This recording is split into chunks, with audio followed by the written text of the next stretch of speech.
everyone, welcome back to the show. So after a slight technical hitch, we're now hopefully shooting the next episode of, what's it called now? Oh yeah, My Most Loved Fragrances. So it's all about an exciting guest's most loved or most cherished fragrances. I've interviewed some fantastic guests from the fragrance community, a lot of other YouTube reviewers, and a couple of perfumers too. So it's always fun. And today we have another superb guest. It's Josephine from the Jus de Rose channel. Hello, Josephine. Hi, Dan. How's it going? It's going great, thank you. It's absolutely great to have you on the show. I will just tell the viewers a little bit about you first, and then we'll get stuck into your choices. So Josephine's channel, Jus de Rose, excuse my pronunciation, I'm doing my best, is thank you. It is a fantastic fragrance channel featuring fragrances of all kinds, niche, designer. Josephine has a fantastic presentation style and a superb knowledge of fragrances. Her channel has grown to an incredible 30,000 subscribers in somewhat over a year, which is superb going. She's going to be overtaking me soon, and so I thought I'd better get her on the show before she's too big and too much of a star to deign to come on my show. Also, the Instagram page you have, I think, is really nice with some very artistic kind of shots, I think, on there. Very, very kind of unique style, and I think it's very cohesive. It's kind of you've thought it out really well, and I think there's some very professional looking images there and some lovely fragrance shots. So everybody, please go ahead and check her out. If you probably already have, but if you haven't, the links are in the description. And so we're going to find out, as ever, a little bit about the guest by finding out about their 5 most cherished fragrances. The fragrances are supposed to be the ones that have the most emotional meaning or had some big significance in your life, maybe. Not necessarily your 5 favorite ones that smell best in your collection at the moment. So, how are things going for you at the moment? I know you live in London. How's everything with the lockdown, etc.? All right? Yeah, I mean, like for most of us, there's like good days and bad days, but you know, that's just the situation that we're all in. So overall, it's okay, and I guess I'm presuming it's the same for you. But for me, I've channeled all of my energy into creating content, whether it's on YouTube or Instagram or TikTok. Just whatever free time I have to be sane, I've just channeled everything into fragrances. Exactly. Well, that's really good. I know you work in the fragrance industry too, but I guess that's been not quite going ahead in the normal way that it would. But at least with our YouTube stuff, it's great that that's sort of unaffected, and we can actually, if anything, we get even more time to do it. So we are very lucky in that respect, and I'm the same. And yeah, but however, it would be nice to go to a pub or a restaurant or something at some point. And maybe even to go to one without having to wear a mask or, that kind of thing. But we'll hope that's not too far off now. Fingers crossed. Now, we're going to find out all about your 5 fragrances in a moment, but a little bit more information about you is always interesting. So actually, I think you've got a rather lovely combination of international connections. So you've got an American accent. I think there's a little bit, is it a Swiss ancestry as well? So where were you born? Where did you grow up? Explain, please. So I was born in Geneva, Switzerland. I'm actually half Swiss, half French, but I moved to Singapore when I was young, and I lived there for 6.5 years. That's where I kind of learned English, although I had a really nice British accent back in the day. But then that all got messed up when I moved to Switzerland, and I went to an international school, and there was this boy that had an American accent, and he was really cute, and I thought that was the coolest thing ever. So that's kind of how I evolved. Okay. Well, so it's a very nice accent, and I think that's really, I like that. That's really interesting. Okay, brilliant. So a lovely combination of so you're from the French speaking part of Switzerland, I guess. But I bet you can probably speak another language as well as English and French, can't you? Spanish as well. I mean, intermediate Spanish, I would say. Wow. Brilliant. I mean, I'm always impressed by the people who've got all these different languages.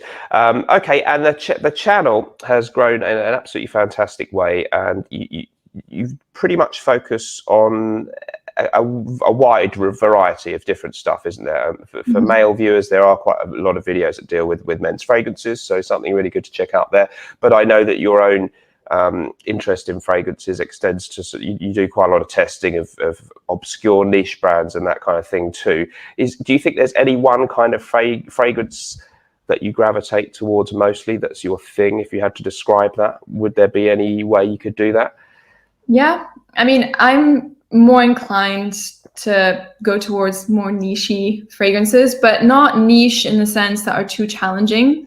So the type of fragrances I do tend to like more like today, because that evolves all the time, but I'm more into your gourmands, but I also love, and I always loved, white florals.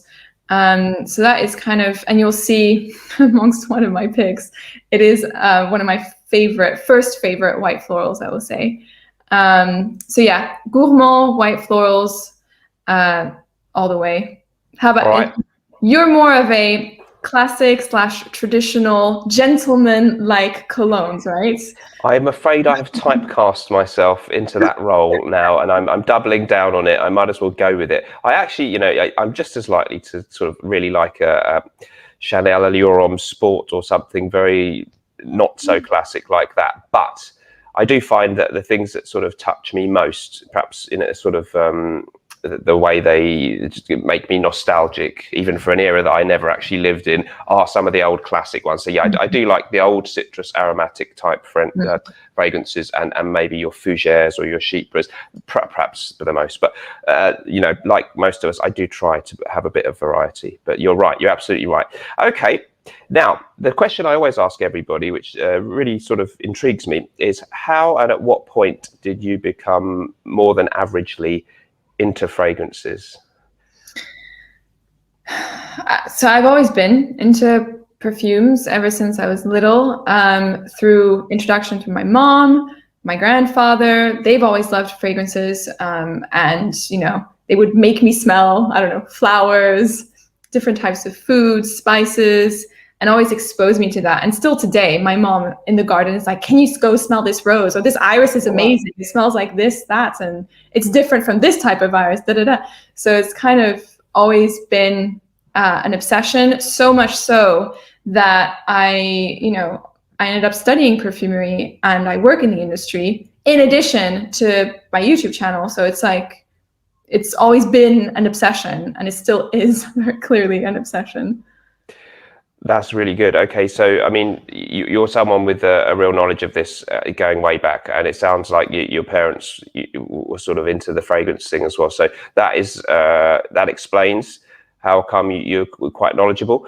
For some of us, it's something that hit us at a certain point right in the middle of our life, like me, really, that we kind of had some fragrances before that. So it's always interesting to have the different stories, and yours is one of those ones where it's almost runs in the family, and that's really great. So I hope that the career with the fragrance industry is going to go well, but I think even if that doesn't, the YouTube stuff, it could be amazing. Now, the little thing that I've just picked up on there, that I'm really, I need to catch up in this game. What's all this about? People are doing fragrances on TikTok now?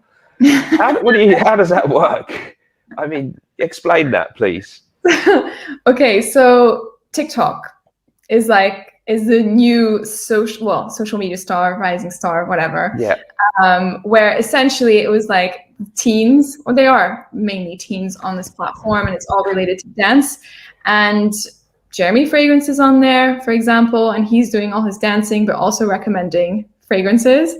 And yeah, I think TikTok is a really fun platform to be in. I think it allows a lot of different creative ideas to come forward.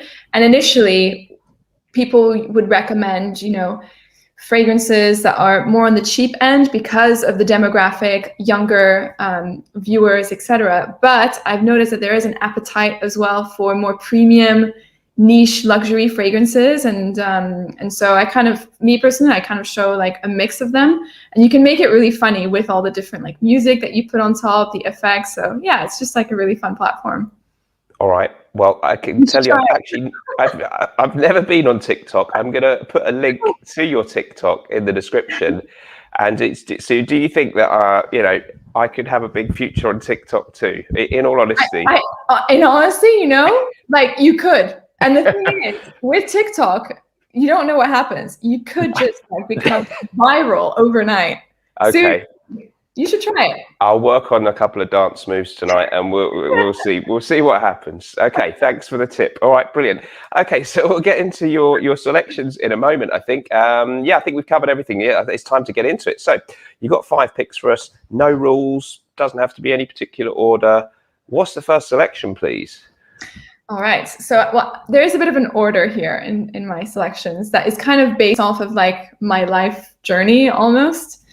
So the first one is Deep Red by Hugo Boss.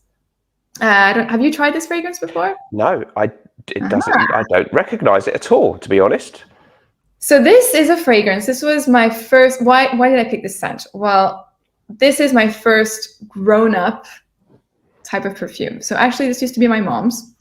And I remember I used to steal her fragrances. And like when I wanted to feel a little bit more grown up and put together when I went out to like clubs when I was younger and I wasn't of age to go clubbing, I don't know, this fragrance made me feel, more confident and yeah. Totally, yeah. So it smells really good. I also used to wear this on dates, when you're a teenager, like your first awkward dates, etc. I used to wear this. So for me, I don't wear it anymore, but I do like to smell it once in a while if I want to feel like a little bit nostalgic. This is sort of like a really old school 90s type of DNA. Not old school in the vintage way, but just like a really 90s DNA. So it's like a floral, musky type of scent, bit fruity as well. I think there's like blood orange in here, but it's very sensual. And yeah, I don't know. I just really like this fragrance. I don't know what it is about it. It's really affordable today as well. I think it's been reformulated. Mm-hmm. It feels a little bit watered down versus like when I used to wear it, but the scent is very similar. So, okay. Yeah. Fantastic. Hugo Boss Deep Red. And so it was actually one that was owned by your mum and you used to just use that.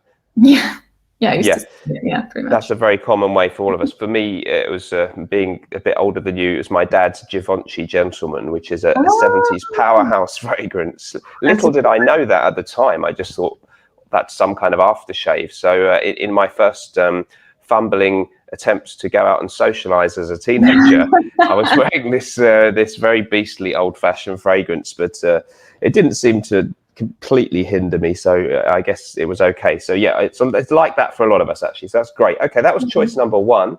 What's number 2, please? So number 2, I would say, so this is not a particularly good fragrance, but for me, okay, as in like it's not anything that is super complex or groundbreaking, but for me it has like a special meaning. So it is Molecule 2 by Eccentric Molecules. And let me explain why this is special. It's, if you smelt it, very simple skin type of scent, okay? But Molecule 2 is based off of ambroxan, which is a synthetic ingredient that's used in a lot of men's fragrances actually to give that like freshness. And actually it's a great perfume to like increase longevity, like a ingredient, to really tether the fragrance. And when I was in perfumery school and we were, learning all the different notes, we had raw materials, naturals, synthetics.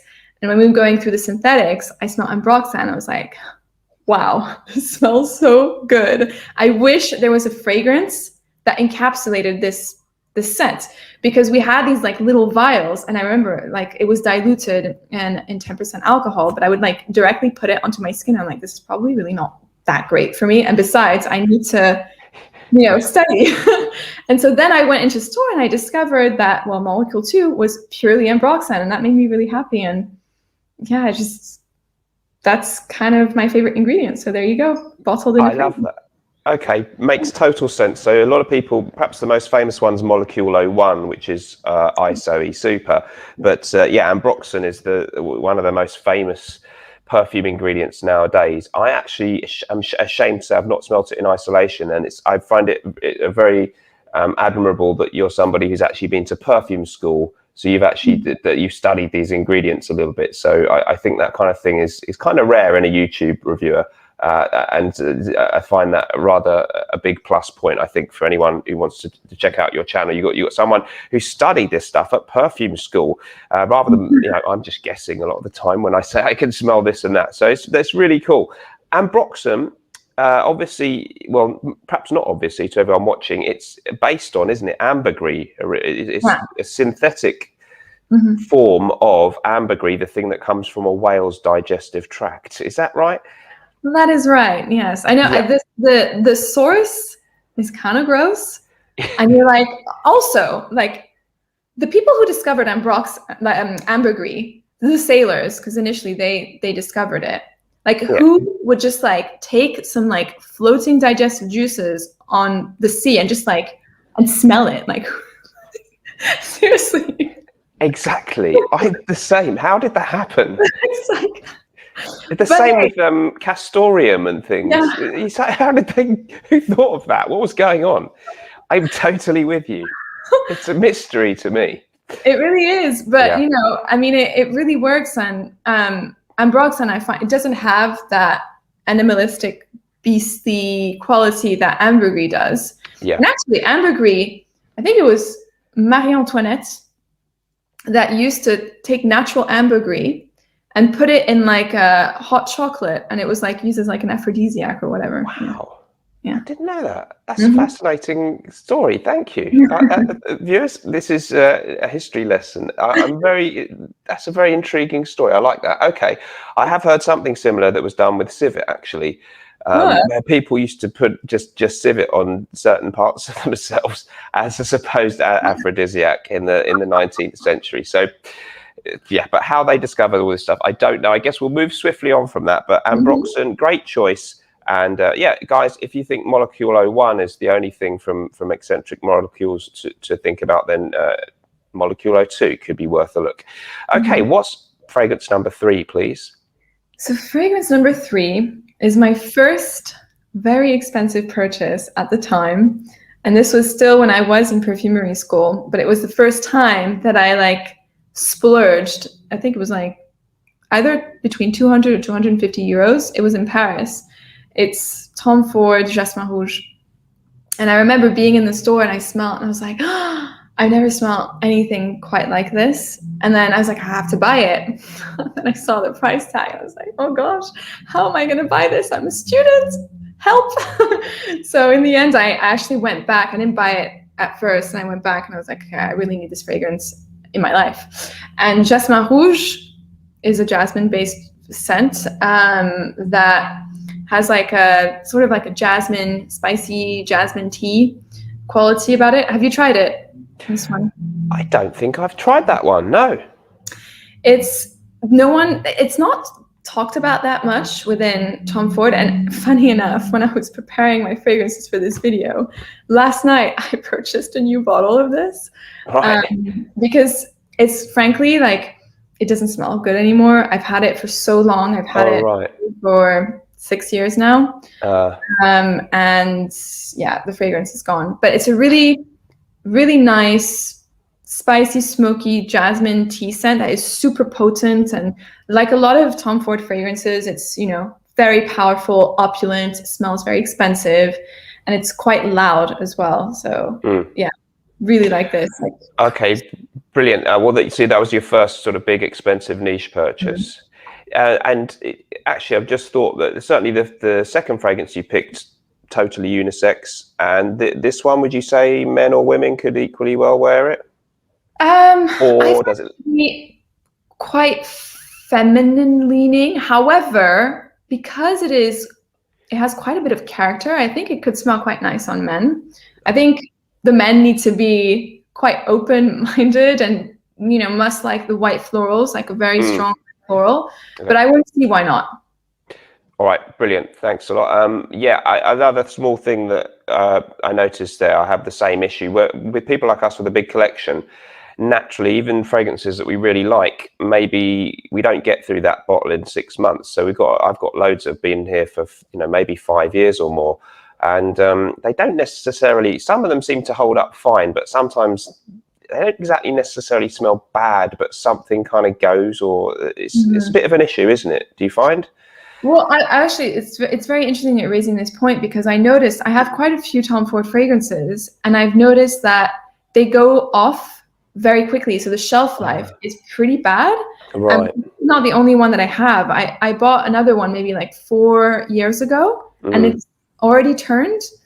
And my fragrances are not in my bathroom. I store them in a dark place. I mean, technically, we should store fragrances in the fridge. Yeah. Is the most effective way of preserving your perfume. Right. But yeah, no, I've noticed that, and I find it very frustrating, because you do spend quite a bit of money on them, and then you forget about them because there's other things to try. Yeah. Like, oh, what a shame. It is a shame, isn't it? You've got to use them or lose them. You can just spray loads every time, because sometimes I save my favorite ones, and then I realize how stupid that is, because it will just go off by the time I've had a chance to use it. So yeah. On the other hand, I do have some really old ones that seem to have stood up fine. So you just never quite know. But it's certainly an issue to bear in mind, guys. So don't be shy of spraying your favorite stuff. Otherwise, you may wake up one day to find it doesn't smell right anymore. All right. Well, 3 lovely picks so far. We're on to number 4. What's next, please?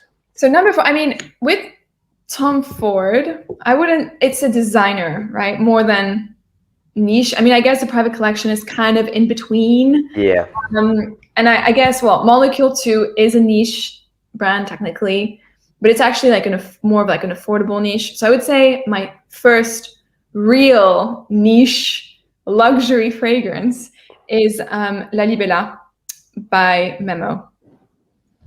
Okay, that's definitely niche. This actually, so I and it's still, no, funny story with the scent. This is a second bottle because the first bottle that I bought 6 years ago, around 6 years ago, Memo was like very niche. It wasn't really well known. They were just starting off, and I remember being in Switzerland actually and discovering them there. And so I had this first bottle, and over, what was it, last year when I was filming TikToks, I asked my partner to throw the bottle so I could catch it on camera, and then I didn't catch it, and then it shattered on the floor. No. So this is the That's second really bottle. Sad. I told you this TikTok thing is, I've always been skeptical, and there's a good reason why. Oh, what a shame though. Oh, I know. No. But at least now I have a brand new juice, which is great. Yep. But what I love about this fragrance is that it's very unique. It's like Chypre sort of fragrance. There's like tobacco, some rose, some woods, a bit of vanilla.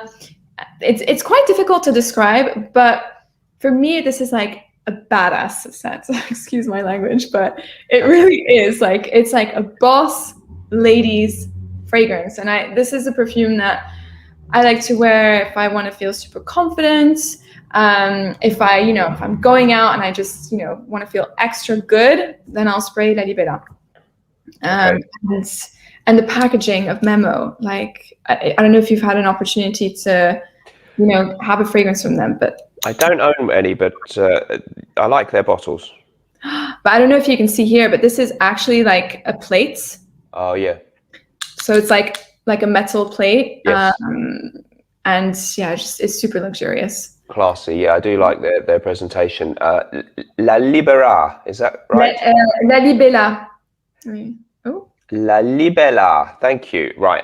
Yeah. There will be captions with these, but just wanted to make sure we got that name straight. Okay. Yeah. Memo, a really, really interesting house. I'm one of those people. I've got certain houses, like, sorry to be very unoriginal, but Creed, and I've got like loads of them. And then viewers often say, well, why do you never review Parfums de Marque? There's certain houses that I don't have many of, and Memo is one of them.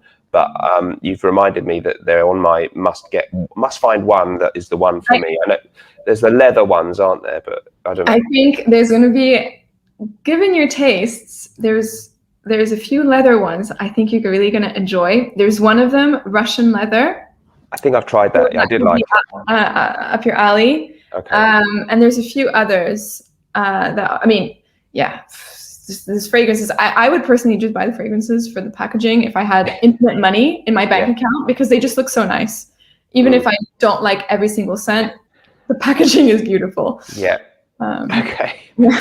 Don't get into buying them just for that though. No, I But yeah, I know what you mean. Yeah, it's nice when you have a few from a good house with a nice bottle design and you can line them up together. Okay, lovely choice. Thank you so much. So we're on to number 5 already. What's fragrance number 5, please? Number 5 is a newer addition to my collection, and it's unisex. I find it to be more masculine leaning than feminine, and it's one that I've talked so much about on my channel. So if there's any viewers from my channel coming on here, they might know what it is already. It is Oud for Greatness. Have you smelled this? No, I've heard so much about it this year and I haven't smelled it. Tell me about it. This is the sexiest smelling oud perfume that I've smelled in my life. Okay. Huge statement, I know, but it's like a sweeter oud fragrance. I mean, people are debating online whether it's natural oud, whether it's synthetic oud. I don't care. As long as it smells good and it makes me happy, I don't care if it's natural or synthetic. But it's a sweet smelling oud that isn't, when you think of a sweet oud, you think of a rose combination, like a jammy rose and oud. And that's not the case. It's spicy. There's perhaps some synthetic aroma chemicals that will give it sweetness. Often the sweetness is compared to Baccarat Rouge by Maison Francisque Urgent. But it's made very masculine. The oud is very dry. It's super sexy. This is one of those beast mode type of fragrances. Very powerful. Sillage is beautiful, and this is a scent that you just simply cannot get rid of. It will cling to your skin after 2 showers. It's still there. You're not going to get rid of it. So I think you have to really like it in order to wear it. But yeah, no, I think this smells really lovely on women and on men as well. And yeah, expensive, very expensive fragrance, but worth it. All right, so you would vouch for that one. It's been a big hype train lately, and again, I haven't tried it, but you've actually made me think I kind of need to. Well, if you're calling it the sexiest oud fragrance ever, that's something I think a lot of people will be intrigued by, and that doesn't matter, does it? I mean, to be quite honest, some of the ones I've smelled that definitely do contain real oud. It's quite a challenging smell sometimes. So sometimes these sort of synthetic rendition. Particularly if it's blended there in a way that's kind of a little bit sweet and mass appealing too. That might be the way to go, guys, if you want to sort of introduce yourself to oud rather than some of these ones I've got here, which are really great. But I do sort of a bit like I'm driving past a farm in the countryside kind of vibes on the. Now I better not name the house really. I've said that so many times, by the way, on my channel. This smells like a farm. Yeah. Well, it's not the most unpleasant smell. It's kind of the natural smell of the country, but yeah, it's I think Bortnikov. I've got some really nice Bortnikov ones, and some of them you don't get that at all. But there are a couple where they're very unapologetically oudy, and there is a hint of that funk that can be very challenging. So there's all kinds of different levels of oud fragrance, but it sounds like Oud for Greatness could be a really good kind of mainstream smelling. Reasonably pleasing to the average person one that's got a lot going for it. Yeah, it's for sure. For oud, for example, is super pleasing. It's very classy, and so many people can love it. I think Oud for Greatness is a little bit more challenging. You don't get the pungency. Pungent is that even a word? The pungent feel from oud. So. But yeah, no, you're right. I think because it's sweetened, it is made more mass appealing, but it is worth testing. Do not blind buy this fragrance. Yes, it doesn't sound like it has got some oomph. Having said all that, it's got some oomph by the sounds of it, and it's maybe not for everybody. Yeah. All right. Okay. Lovely. Sounds brilliant. And in fact, it's beast mode is kind of fun too. All right. Those are fantastic choices. I'd love to talk more, but I guess we'll kind of keep this down to a roughly 30-minute video. It's a good format for YouTube. And it's been absolutely great to talk to you. Thank you so much for sharing your thoughts with us. Don't forget, guys, to go and check out Josephine's channel, Jus de Rose, plus the TikTok. I'm going to find out what goes on there in a minute. And Instagram, too. Everybody, thanks ever so much for joining us. We'll see you in the next video. Whatever you're doing in life, let's project. Bye-bye. Bye. Thank you.